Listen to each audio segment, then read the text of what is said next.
Welcome to PWE Music. I'm Dr. Patrick Engler, and today we'll be cleaning the clarinet. We've got a lot to get to, so let's get to it.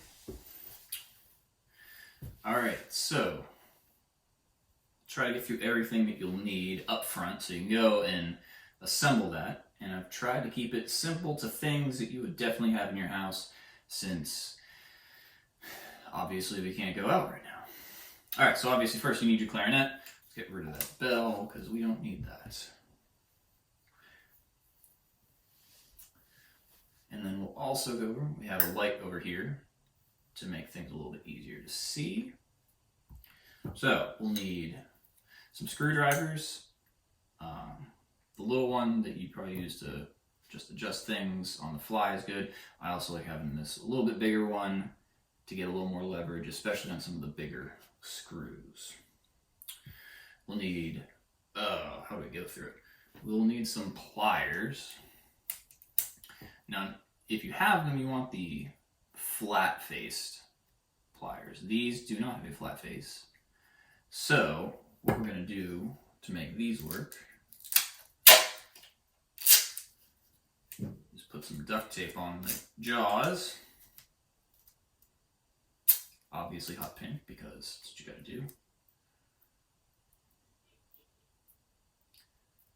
Just to give it a little bit of cushioning so that we don't damage anything.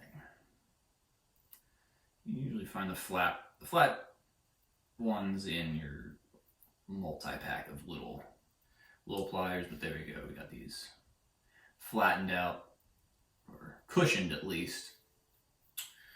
All right.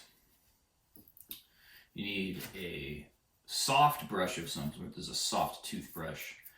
Obviously not used because you don't want to get your mouth junk in the clarinet. Let's see. Need some cotton swabs, pipe cleaners to do your cleaning.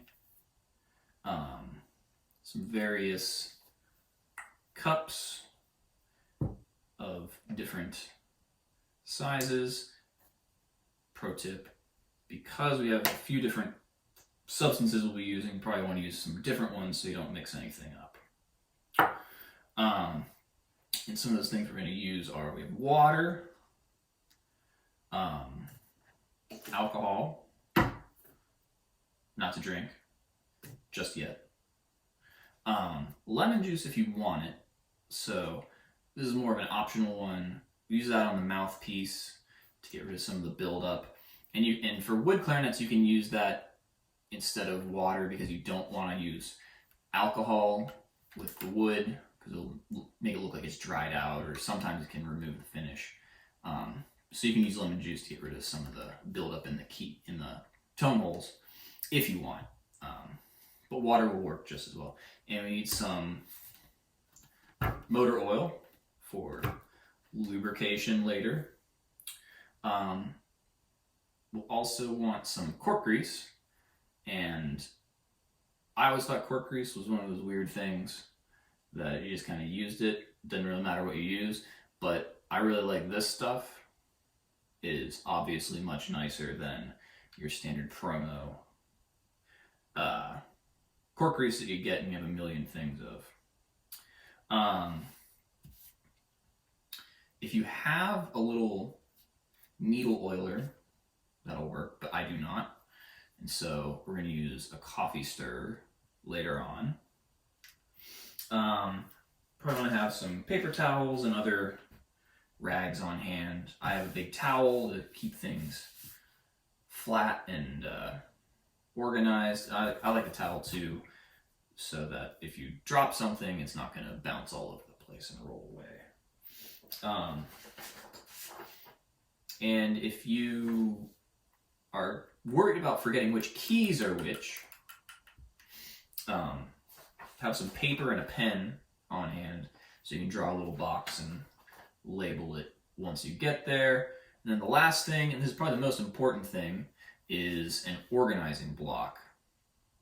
And this has holes drilled in it to hold all the screws and rods that we're going to be taking off to remove the keys. And The keys, if you don't organize them, you can probably figure out which ones go where, but the screws are really tough to remember everything. And if you put them on, just put them on the paper, they'll roll around unless you're really careful. But this will keep them upright, and obviously everything's labeled. This is one that I made out of bloodwood. Looks really nice.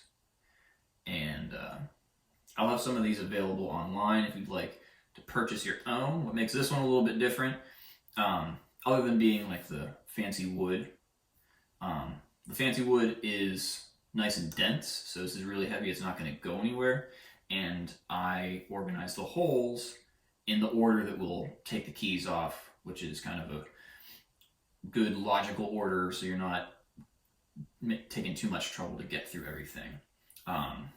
So this is my own design. I have a few of various designs. All the holes will be in that order, but different wood and whatever. I'll have those online some point, hopefully soon, if you'd like to get your own. But regardless of mine or someone else's, an organizing block is a really important thing to have. Since if you put the wrong screw in the wrong hole, that's where you can get into some need to take it to the repair shop problems. And then if you want to be really careful, you can wear some rubber latex gloves. It's not to be sterile or anything. It's just so you don't get the grease from your hands on the tone holes. So I think that is everything. Get you out of the way. If I miss anything, I'm sure we will cover it a little bit later. But let's get to it and try to get through this as quickly as we can, so you're not watching a 7-hour video. And I'll try to keep some commentary going, but I'm sure that there will be times that I need to fast forward. But I'll make sure not to skip over any important parts. So let's take these apart. All right, get our organizing block. All right, we're going to start with the register key in the back.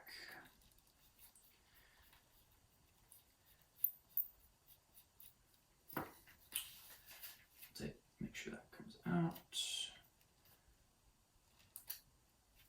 We'll put that in our organizing block. And I'm not going to label the keys just for time. I'm just going to put them out of the way. All right, next is the thumb.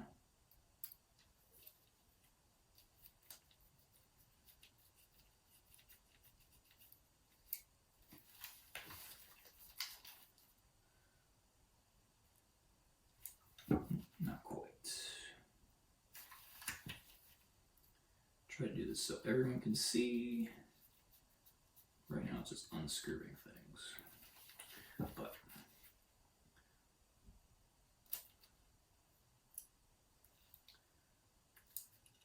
oh, all right.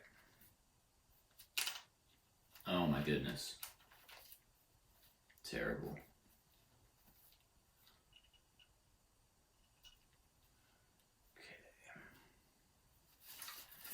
Now we'll go to the front and get the G sharp key.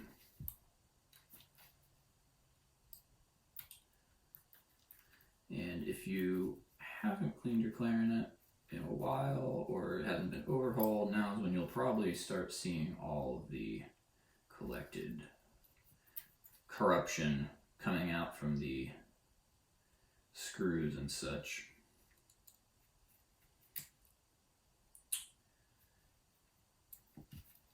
And this is why I like to have a bigger screwdriver on hand.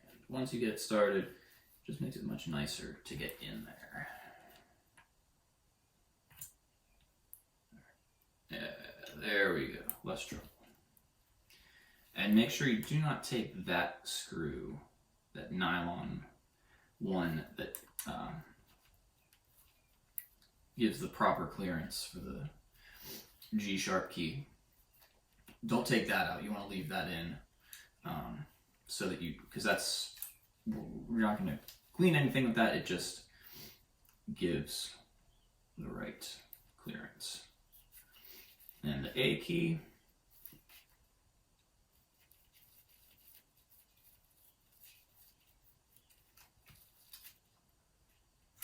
Ooh. Yeah. And some of these are loaded, so just be careful taking them off. And there's a good example of why I like to use gloves, because I wasn't even thinking. I just grabbed it by the pad like that. And you really want to follow the rule of, if you touch it normally while you're playing, it's fine. If you don't touch it normally while you're playing, so like the bottom of pads or the tone holes, you don't want to get the grease from your fingers on that. Even if you wash them with soap and water, there'll still be a little bit left. So you just want to avoid it as much as you can. So put on some gloves, and you don't have to worry about that. Then we'll get the right hand E flat, B flat key. And for those of you who don't know, that's how you refer to your various keys, by the note it'll give you in the first register, and then the note it gives you in the upper register. So this side key, E flat, B flat. You went the wrong way. Come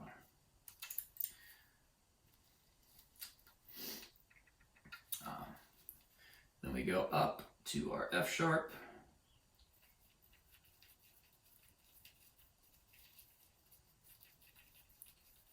And we'll go over that more key naming with the pinky keys, since that's where it's a little more confusing. All right, you come on out. And these have these long springs on them, so just be a little careful. And then your B flat and B natural trills.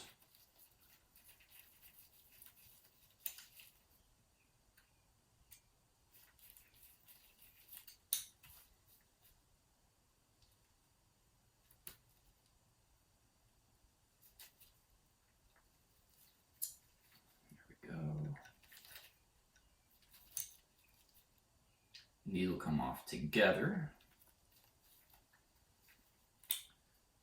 Yeah, another thing to watch for is these needle springs are now out of alignment. Oh, hello there. That's why unscrewing itself. Yeah, so just watch, be careful you don't poke yourself either. All right, now the E ring at the top here. I think I need to use a smaller one.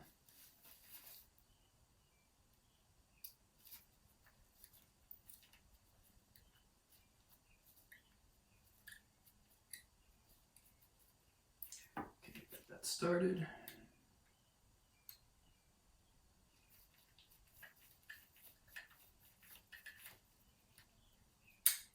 Probably good.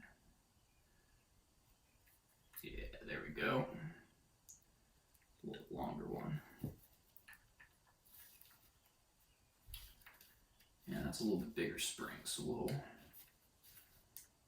disengage that before we take it off. And I probably should have been doing that for most of them, so yeah. Setting a bad example. If you can, disengage your springs before you take things off. And then we'll come and get the bottom part of the ring. And this one's a little bit bigger of a screw, so we can use the bigger screwdriver to get a little more purchase. Presumably. There we go.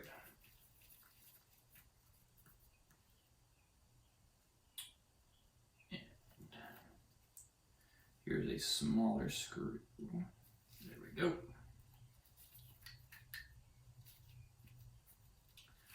Just a couple left, and we have our left hand E flat, B flat.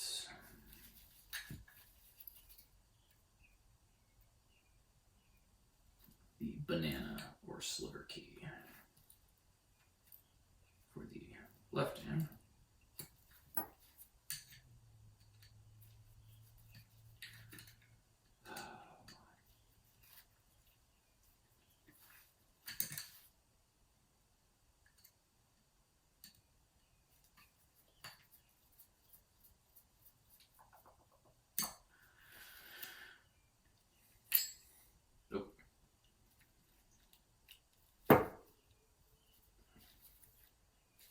disengage my spring. Bad example. And then our C sharp, G sharp. Last one for the upper body.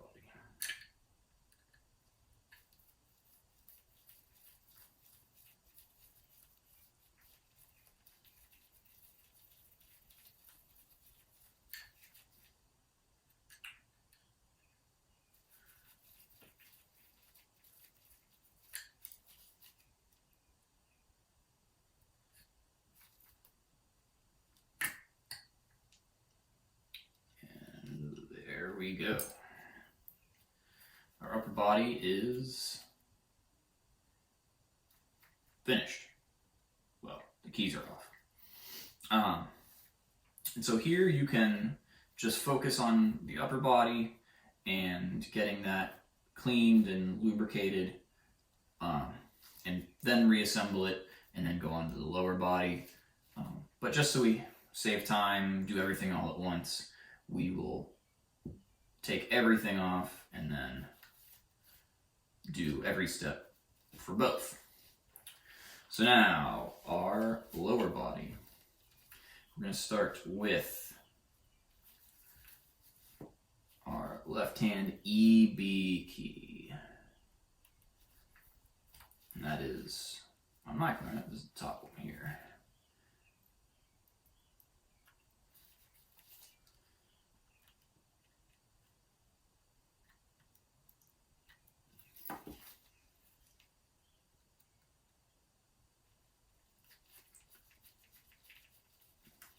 So remember, yeah, we're going to have the lower note slash the higher note.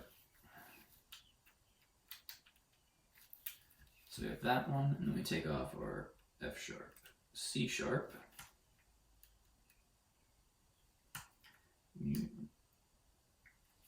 There we go.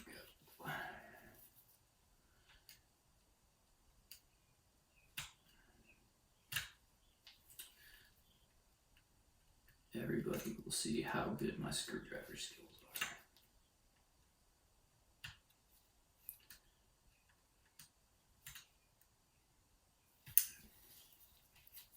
are. Assemble the mega cut of me missing the screw. There we go. At long last.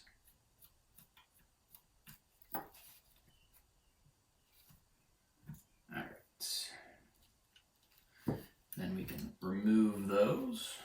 We'll keep working with our right to left or left to right for you. Now, what is next? Then we come down here to this top stack, which has the most annoying screw, or most annoying springs to deal with.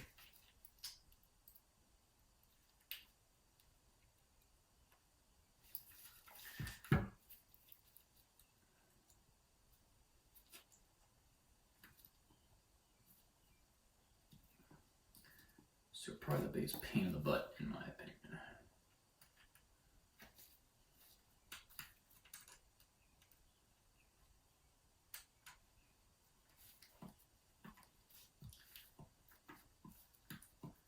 There we go. And here, another example of why I like the big screwdriver. You can just slot it in there and don't have to worry. All right.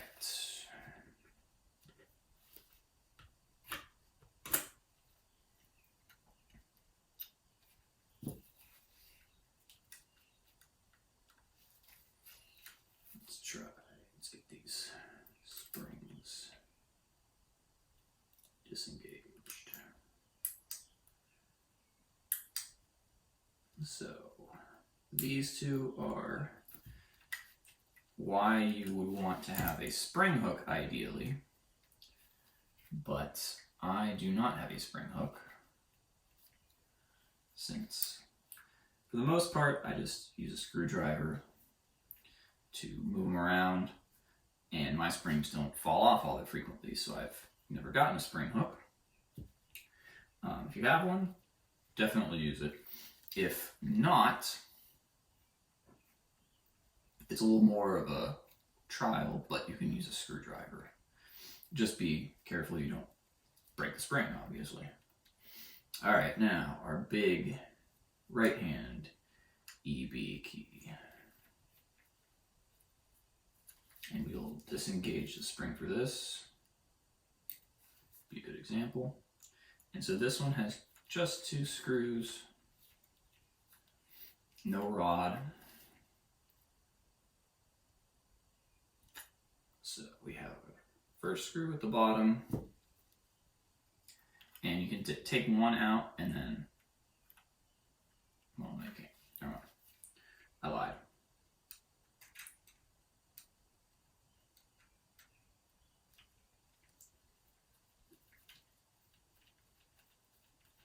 You can unscrew the top one, and then, will you come? Be nice.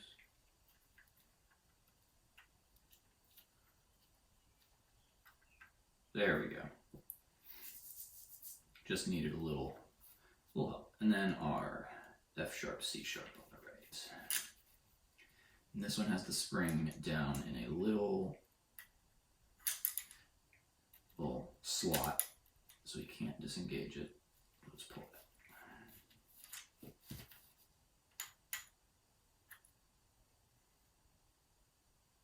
it. Didn't get it.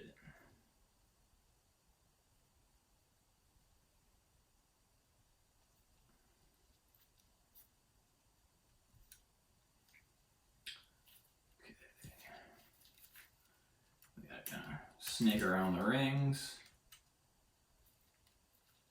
Another reason I like the long screwdriver.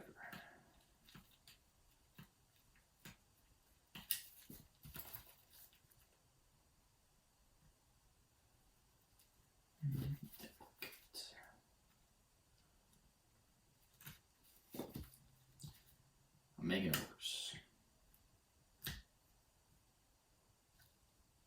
There we go. Now we can pull that one out carefully. Next, we'll take care of our rings.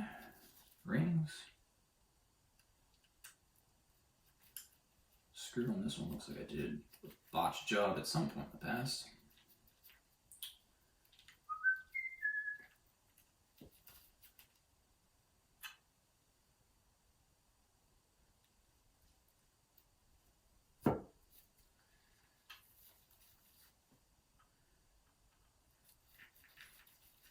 Top.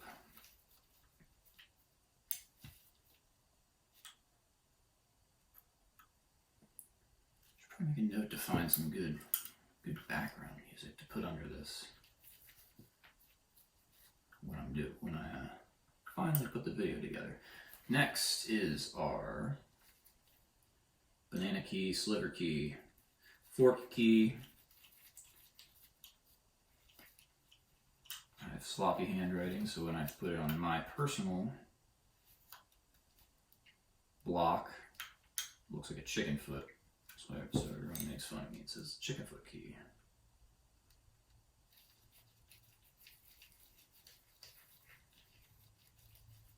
There we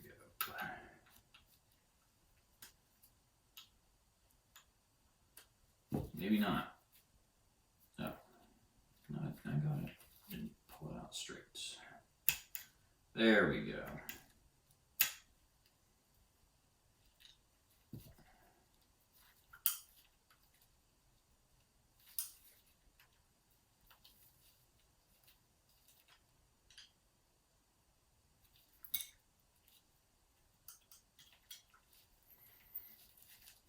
So I guess if nothing else, giving a good example of you don't have to be an expert to do this, certainly. You don't have to worry about messing it up, because I'm doing a horrible job.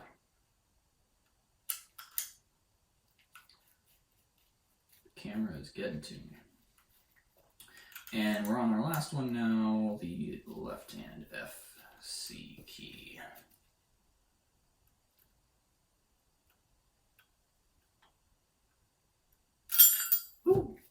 we go.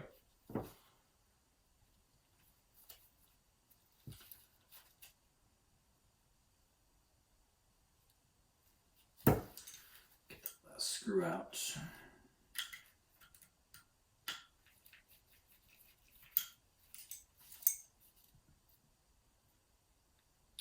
All right, our organizing block is full. Clarinet is D keyed. Let's get to cleaning. So we'll move that out of the way. See, we can move this around. Everything stays in place. It's all good. All right, now, here's where you probably want to have some gloves if you don't, because we're going to clean off these tone holes. And those you don't want to touch with your fingers and get any grease on them. And first, we'll get a paper towel. We're just going to get our heavy stuff off.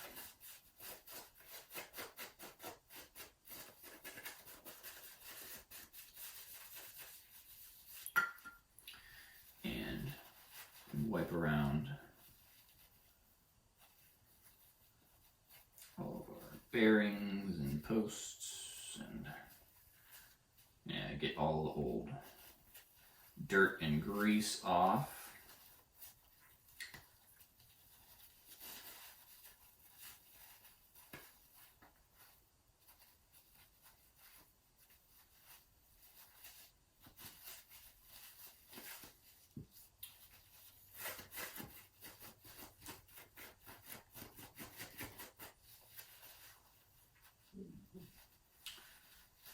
Know any good jokes?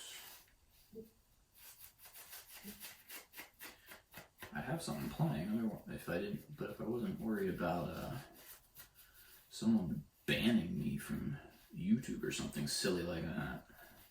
You know how some of these clarinetists are with their copyright strikes and banning you from various places.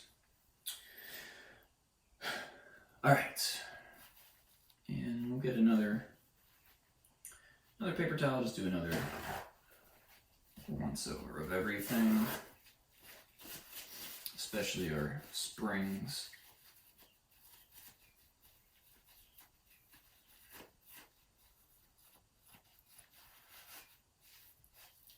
Get that first.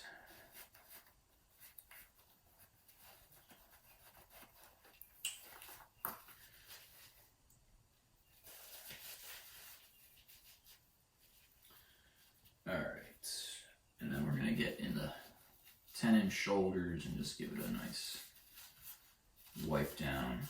I'm not too bad with old cork grease, but some of you may be, and you want to get rid of that grease from there.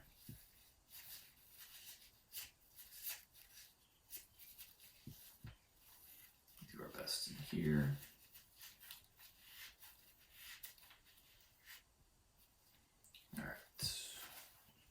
File those away.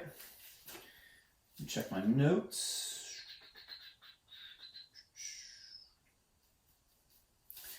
Now we're going to grab our brush and just brush away around your areas that are going to be covered back up when we reassemble. Get rid of your dust. Be nice and light, since we don't want to make any mistakes and mess these up. Since the tone holes are probably the most important thing that we're going to be fiddling with.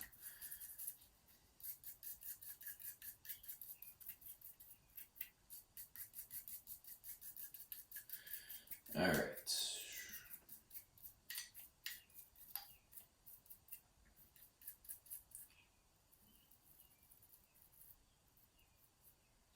from the register.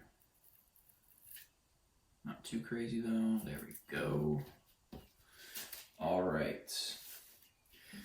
Now we're going to grab some of our cotton swabs.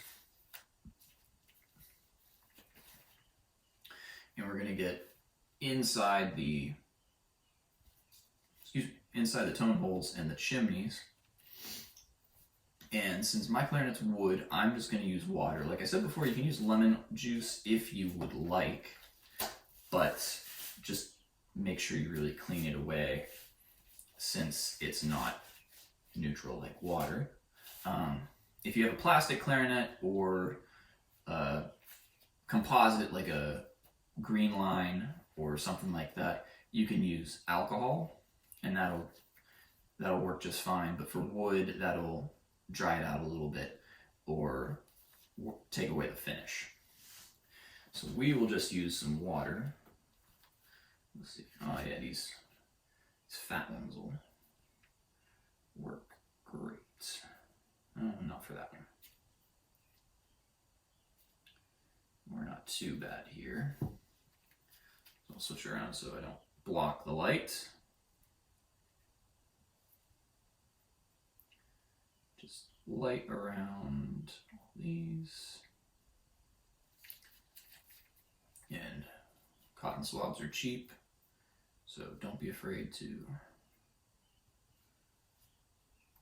use them liberally.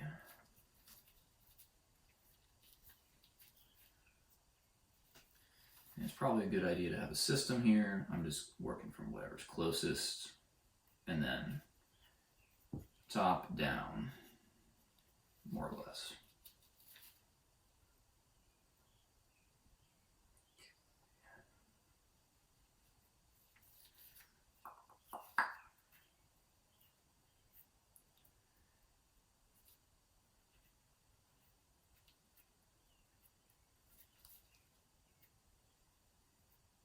These on the lower joint probably aren't going to be too bad since it's a little further away.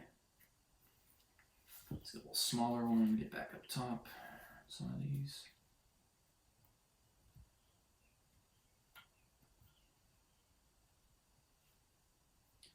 And then just get in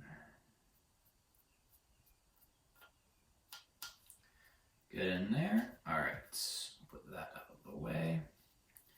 Go to the upper joint. These are smaller, so those fat ones won't work. And yeah, just after one, we're already like that.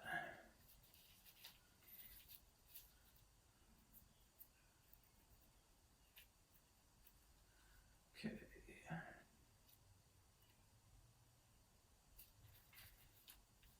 Let's get a couple more small ones. Take care of our side keys.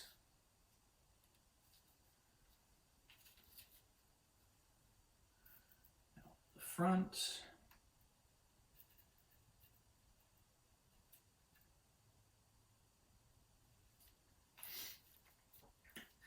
And with nicer clarinets, all these tone holes are going to have what's called undercutting. So it's not just a straight hole in, like you can't just take some PVC pipe and drill some holes in it and have yourself a clarinet. Well, the one that will be in tune. So you want to swirl around a little bit underneath, since it will open up in a different shape than just a cylinder. And that's where you'll get some gunk hiding.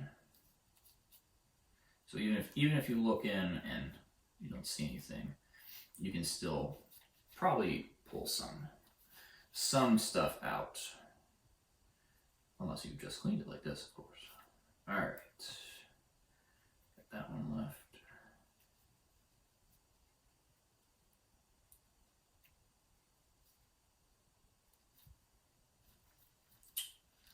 All right, I think that takes care of that.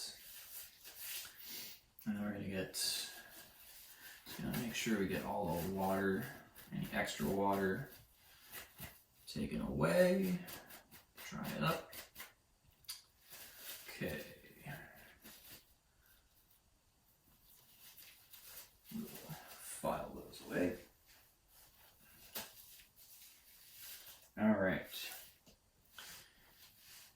now we'll set our clarinet aside and grab our pipe cleaners.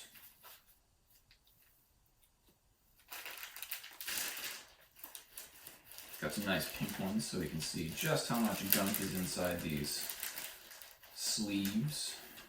Pull out a couple.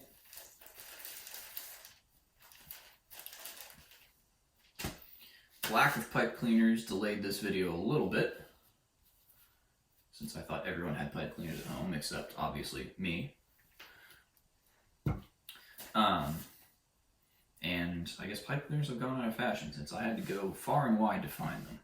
So here's where you probably want to have a little bit different glass or container from your water, because we're going to use some alcohol as I squirt it everywhere. So here we have our aptly labeled, fill this up and then I'll turn it around. There we got our alcohol. Aptly labeled Superior Bathhouse Brewery in Hot Springs. If you ever find yourself in Hot Springs through some, I don't know, ill fate, check it out. Would recommend. Alright, and we're just going to go in. We have our register key here. Put some alcohol on that. And go into our sleeves, like so. And this is where I like to have the bigger pliers, since we can put that through. Cut it off.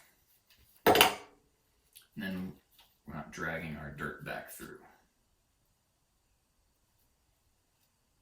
There we go.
We got through the upper joint, and now on to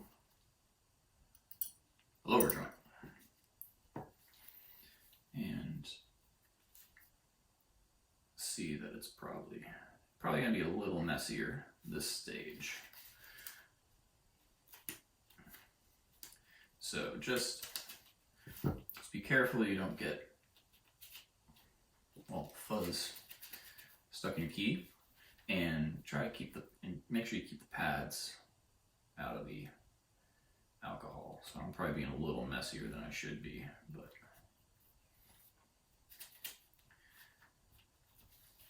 we're not getting it in on the pads, so we're all good. So I do hold it so the pad is usually out of the line of fire from the alcohol. And I'm not dipping a whole pipe cleaner in, just what I need to get through the key that I'm working on. So just a little bit.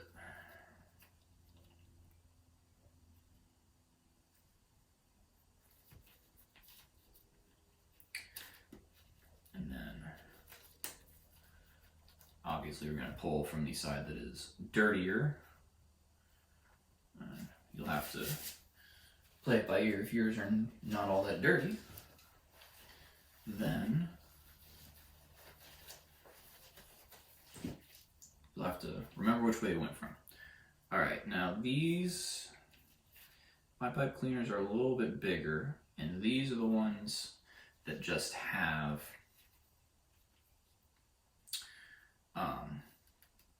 pivot screws. So, I think you saw on the ring for the upper joint, my pipe cleaners are a little too big, so we'll just take a Q-tip and we'll wipe away what we got there.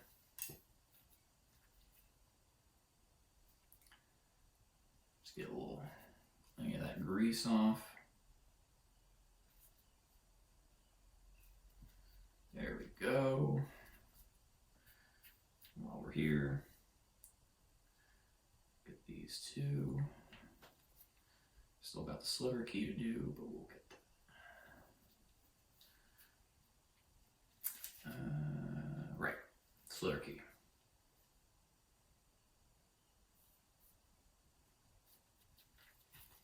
And there we go.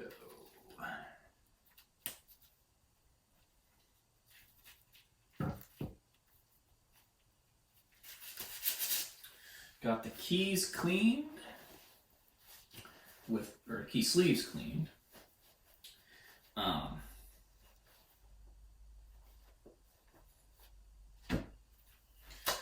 So we'll get these out of the way now.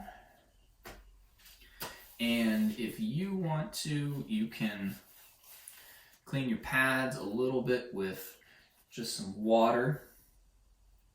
And you want to be really gentle and very light.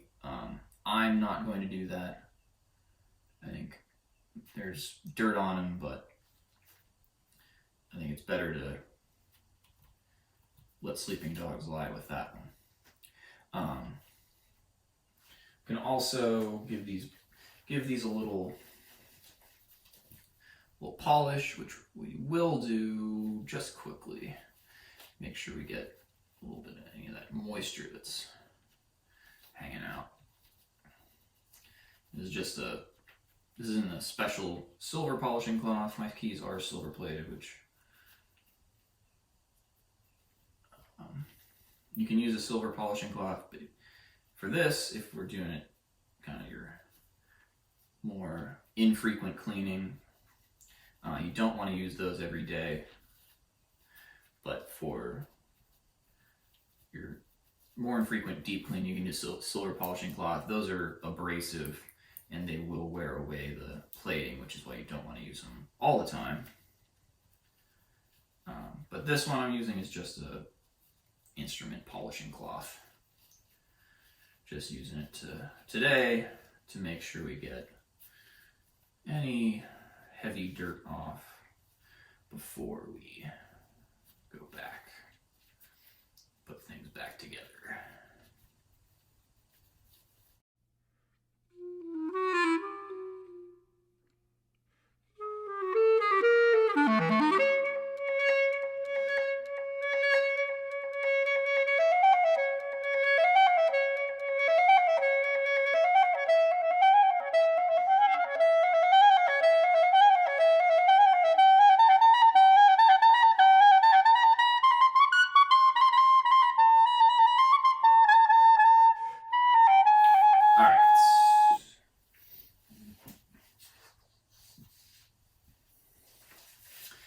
Now we will bring our block back over here.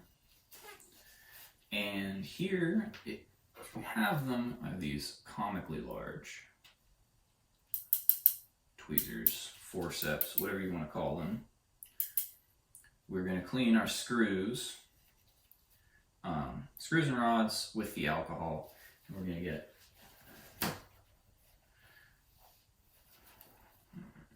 this out of the way. We're going to get paper towel. So we just dip them in the alcohol and give them a clean, and then dry them off. And we will start at the top.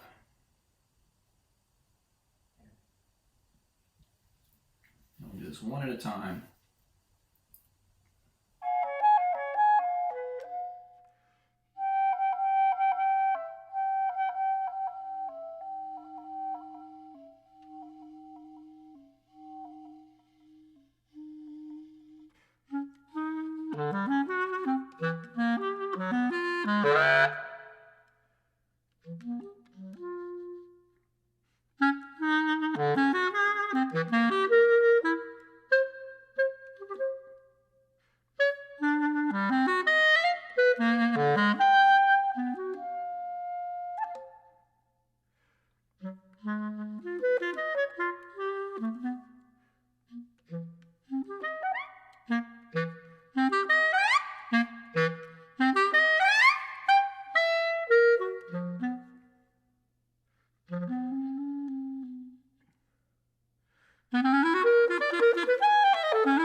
Alright, so yeah, there. All that old grease and dirt that we had to get off. You saw me struggling with the one. Drilled that hole a little too big in there for that screw. But that's alright. So, we're going to take a little break to let those air out and dry off a little bit, and we'll be back in just a moment.